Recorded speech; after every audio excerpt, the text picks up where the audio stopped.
আবু তোহা মোহাম্মদ আদনান সাহেব জালিমদের নিয়ে কি বললেন শুনে যাবেন একটু।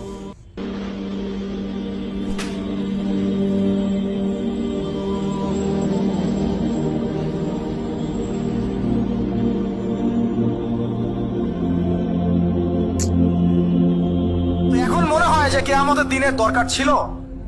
কিয়ামতের দিনটা না থাকতো তাহলে কোনো জালেমের বিচার হতো না। দুনিয়াতে যত জালেম পার পেয়ে গেছে এদের কোনো বিচার হতো না।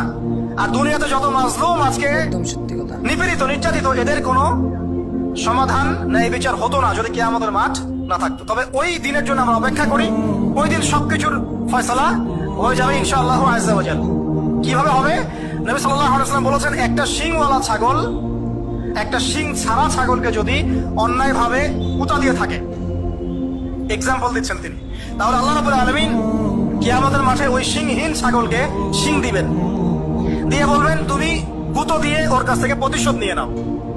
ন্যায় বিচার কেমন হবে বোঝানোর জন্য এই এক্সাম্পলটা দেওয়া হয়েছে। বহু মানুষ দেখবেন যারা এখানে অনেক বড় বড় পদে ছিল, বড় বড় কর্তৃত্ব ক্ষমতা ছিল, কিয়ামতের মাঠে এতটুকু থাকে পিঁপড়ার মতো। স্পষ্ট হাদিস, পিঁপড়ার সমান।